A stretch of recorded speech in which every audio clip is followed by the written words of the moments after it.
institutions.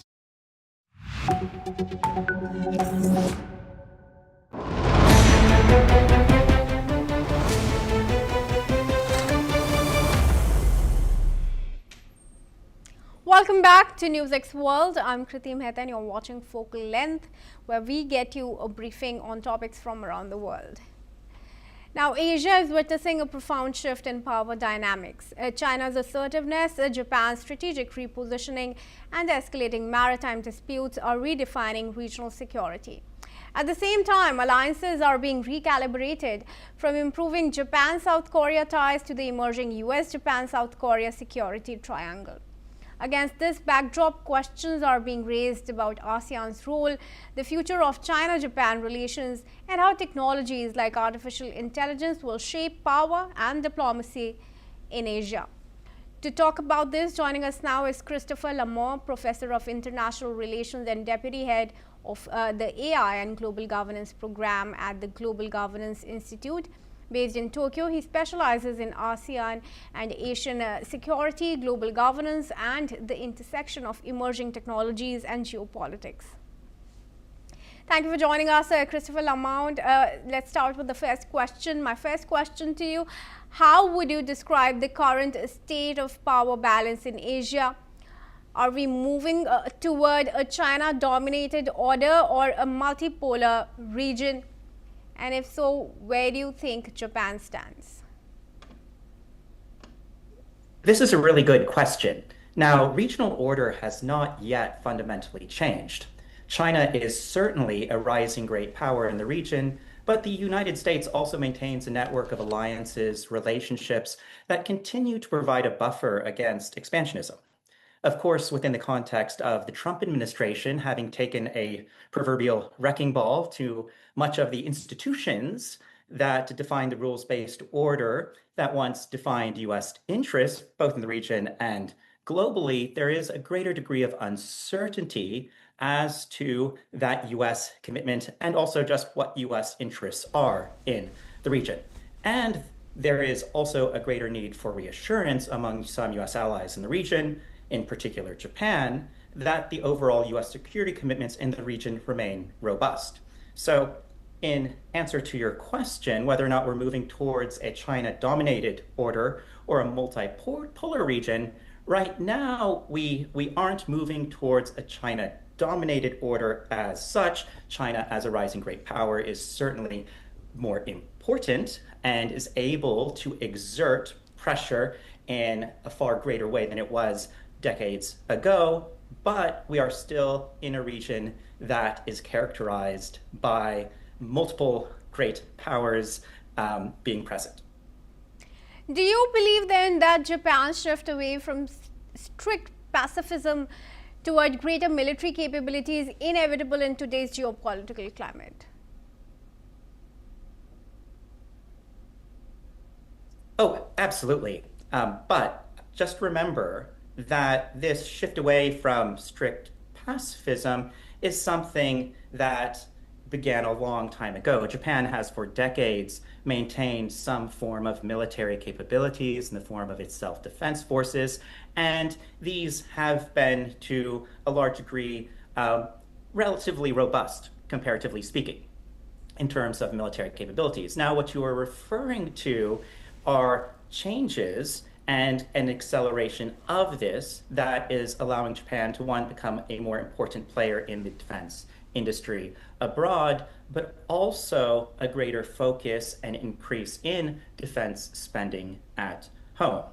And there, right, this is where you have this perception of a kind of increasing militarization or a shift away from pacifism that characterizes particularly Chinese perspectives on these developments. But I would say you have to remember that we are in a kind of global security environment where the United States is leaning on its allies, particularly the wealthier allies like Japan, to shoulder a greater share of their own defense spending and responsibilities, right? So in the current geopolitical climate, it would be unthinkable for Japan not to be doing what it's doing. Right, Professor Lamont, now that the panda diplomacy is coming to an end, are China-Japan relations entering a period of a long-term strategic rivalry?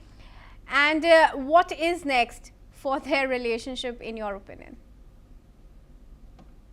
Right. I mean, there's certainly a low point in relations today, symbolized by Japan being pandaless for the first time since, I believe, 1972. And this current low point in relations was catalyzed by Beijing's response to Japan's prime minister's response to a very specific question in relation to the Taiwan contingency. Now, there was nothing really new about what Japan's prime minister had said, and nothing really strikingly controversial.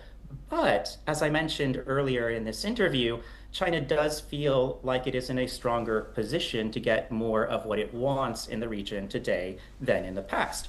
And you certainly see that here. China does feel that it is in a position to bring particularly its neighbors into line with its own understanding of kind of non-negotiables when it comes to Chinese sovereignty and territoriality. And we are seeing the fallout from this in the form of this current low point in relations, but this is less a, I guess, less a crisis that's been catalyzed by Tokyo and more one that is a crisis that is the result of Beijing exerting or attempting to exert greater influence over the positions of regional countries and also over regional countries when discussing kind of sensitive topics for Beijing like Taiwan. Right, Professor, Japan-South Korea ties have also improved recently. How fragile is this détente, and what could easily derail it?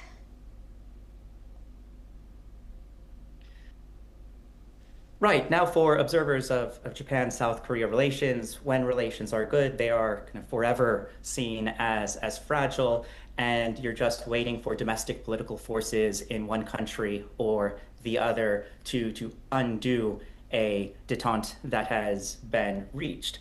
That is at kind of a very kind of superficial level the case, but structurally speaking, Japan and South Korea remain two large, industrialized, relatively wealthy democracies in Northeast Asia. They remain two relatively large, industrialized democracies in a region where you have increasing security tensions. As I mentioned, kind of rising China, of course, North Korea as well. And also, if you look further north towards Russia. And so within that particular context, despite kind of the potential for domestic political forces to upend deepening cooperation, there is a broader structural push for deepening cooperation, and there are also deep relationships between the two countries as well that can act as a foundation that can see these countries through potential turbulence going forward. Professor, China-Philippines tensions have also escalated sharply. Is ASEAN still capable of acting as a meaningful stabilizing force?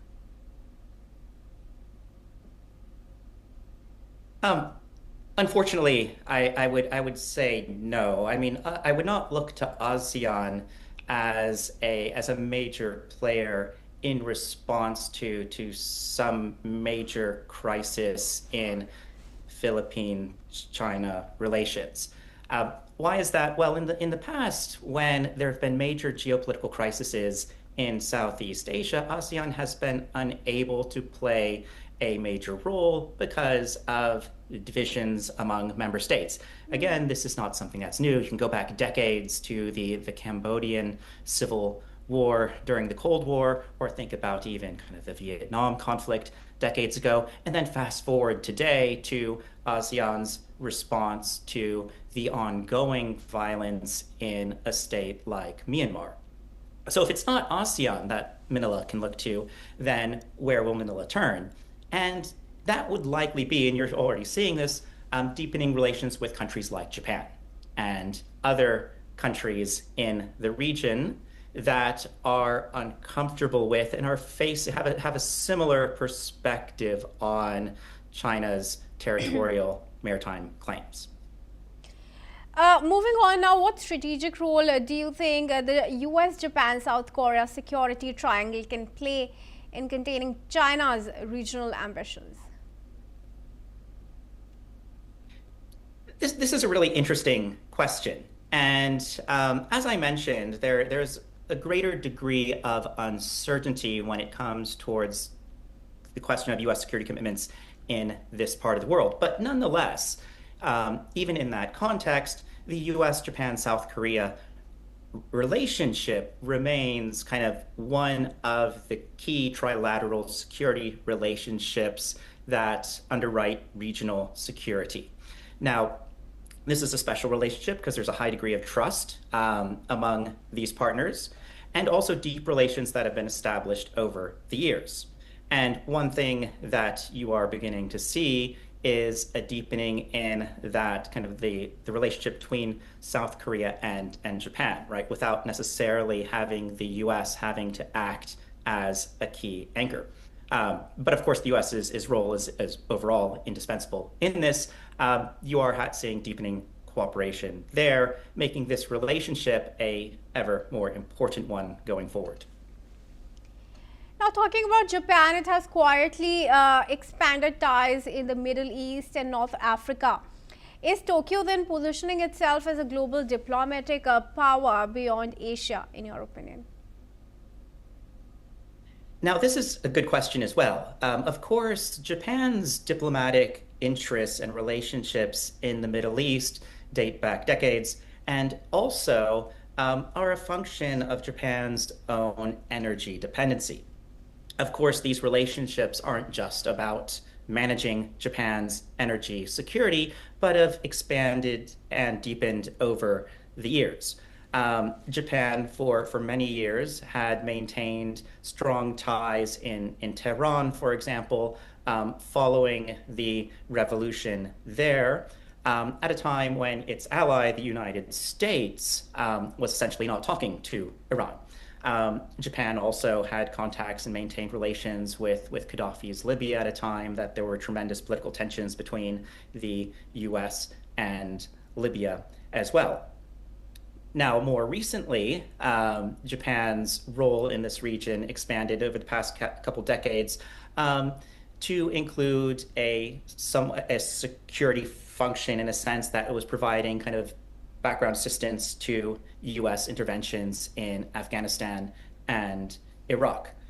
More recently, Japan has been engaged with the Gulf states on a host of initiatives, some ranging from kind of green transition all the way to emerging technologies. So this is important, but I would also contextualize this in a broader push to diversify Japan's relationships and deepen relationships in those regions of the world that are geostrategically important to Japan. So you might put Central Asia as well into that category. All right, Professor, then my final question to you. As both a Japan-based scholar and a deputy head of AI and governance